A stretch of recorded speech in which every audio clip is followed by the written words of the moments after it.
Assalamualaikum warahmatullahi wabarakatuh. Pada kesempatan kali ini kami akan membahas mengenai hidrologi dan drainase di Ngarai Siano. Ngarai Siano salah satu kawasan alam yang memiliki keunikan geologi dan sistem hidrologi yang sangat penting di Provinsi Sumatera Barat. Ngarai Siano merupakan lembah atau ngarai yang terletak di Kota Bukit Tinggi dan Kabupaten Agam, Sumatera Barat. Ngarai ini memiliki panjang sekitar 15 km, lebar sekitar 200 meter, dan kedalamannya mencapai sekitar 100 meter.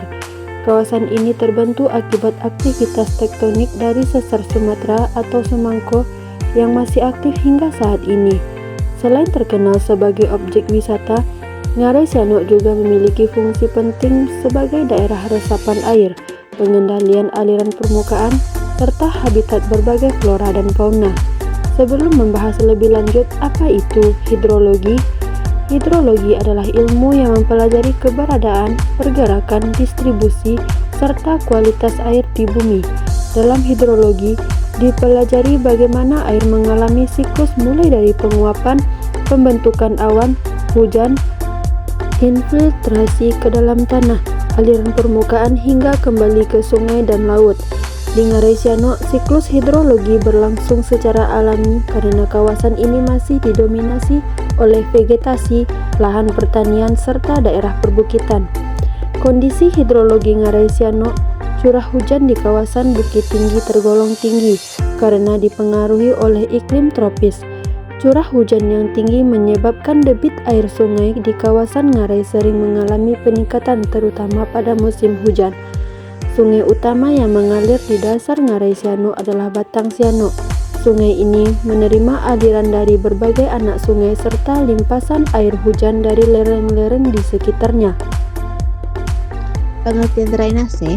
Drainase merupakan sistem yang berfungsi mengalirkan kelebihan air dari suatu kawasan agar tidak terjadi genangan maupun banjir.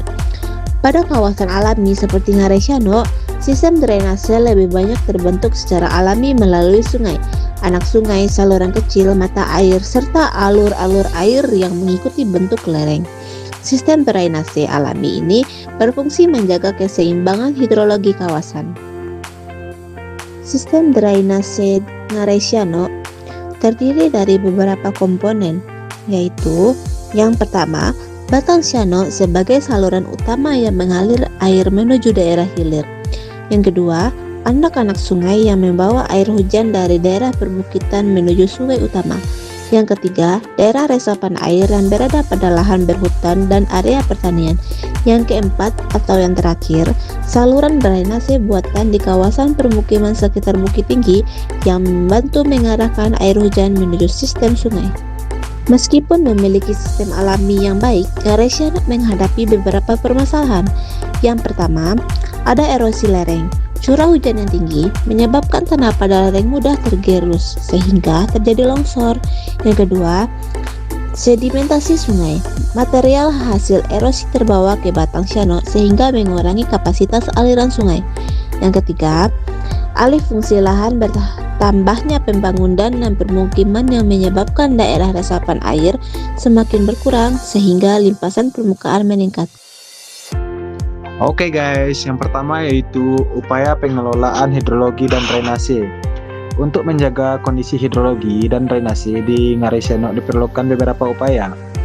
Yang pertama salah satunya yaitu menjaga kawasan hutan dan vegetasi agar infiltrasi air tetap berlangsung dengan baik.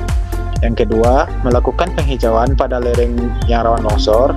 Dan yang ketiga, membersihkan saluran drainase secara rutin agar tidak tersumbat oleh sampah maupun sedimen.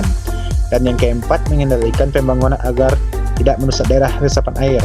Nah, yang kelima, melakukan konservasi tanah melalui pembuatan terasering, saluran pengendali, dan bangunan penahan erosi pada lokasi yang rawan. Dan manfaatnya sistem hidrologi drainase yang baik.